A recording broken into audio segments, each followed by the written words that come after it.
The Infancy Gospel of Thomas is a pseudepigraphical gospel about the childhood of Jesus that is believed to date to the 2nd century. It was part of a popular genre of biblical work, written to satisfy a hunger among early Christians for more miraculous and anecdotal stories of the childhood of Jesus than the Gospel of Luke provided. Later references by Hippolytus of Rome and Origen of Alexandria to the Gospel of Thomas are more likely to be referring to this infancy gospel than to the wholly different Gospel of Thomas with which it is sometimes confused.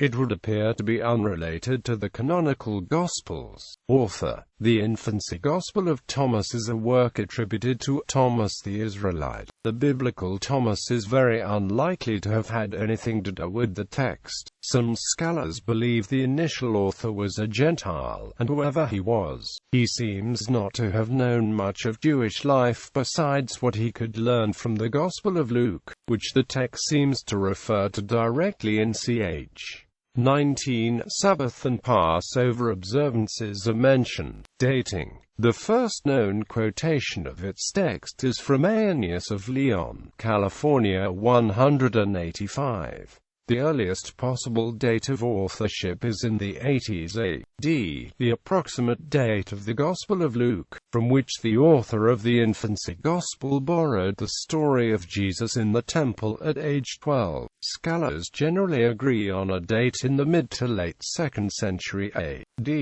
There are two 2nd-century documents, the Epistula Apostolorum and Irenaeus's Adversus Heresies, which refer to a story of Jesus' tutor telling him, "Say beta," and him replying, "First tell me the meaning of alpha." Quote, "It is generally agreed that there was at least some period of oral transmission of the text, either wholly or as several different stories before it was first redacted and transcribed, and it is thus entirely possible that both of these documents and the Infancy Gospel of Thomas all refer to the oral versions of this story." Manuscript tradition: it is unknown whether the original language of the Infancy Gospel of Thomas was Greek or Syriac. The few surviving Greek manuscripts provide no clues themselves, since none of them date before the 13th century, while the earliest authorities, according to the editor and translator Montague Rhodes James, are a much abbreviated 6th century Syriac version, and a Latin palimpsest of the 5th or 6th century, which has never been fully translated and can be found in Vienna. There are many different manuscripts, translations, shortened versions, alternates, and parallels with slight nuance differences. James found that a large number makes the accounting of which text was which very difficult. This number of texts and versions reflects the great popularity of the work during the High Middle Ages. Content: the text describes the life of the child Jesus, with fanciful and sometimes malevolent supernatural events, comparable to the trickster nature of the God-child in many a Greek myth. One of the episodes involves Jesus making clay birds, which he then proceeds to bring to life, an act also attributed to Jesus in Quran 5-110. Although Jesus' age at the time of the event is not specified in the Quran. In another episode, a child disperses water that Jesus has collected. Jesus, aged 1, then curses him, which causes the child's body to wither into a corpse. Another child dies when Jesus curses him when he apparently accidentally bumps into Jesus, throws a stone at Jesus, or punches Jesus. When Joseph and Mary's neighbors complain, they are miraculously struck blind by Jesus.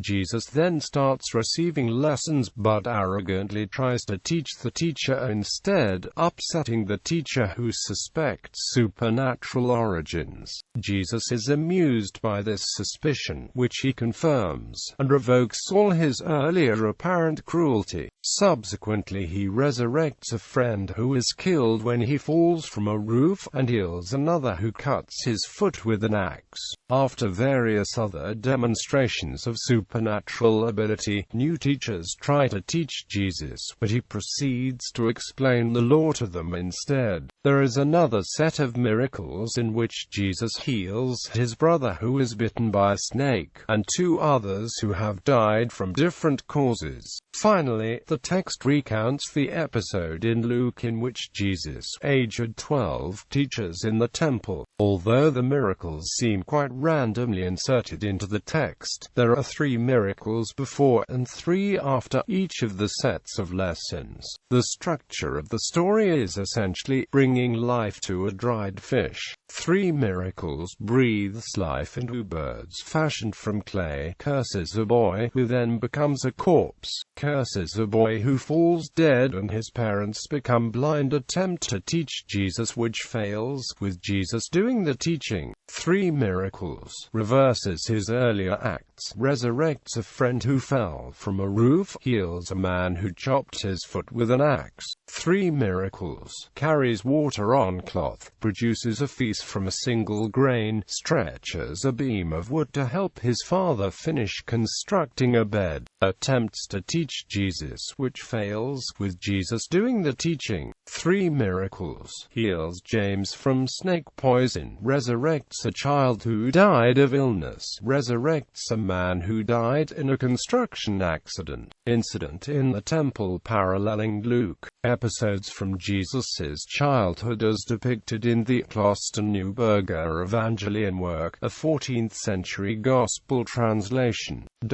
Syriac Infancy Gospel. The Syriac Infancy Gospel, translated from a Coptic original, gives some parallels to the episodes recorded in the book of Josephus the chief priest, who was in the time of Christ.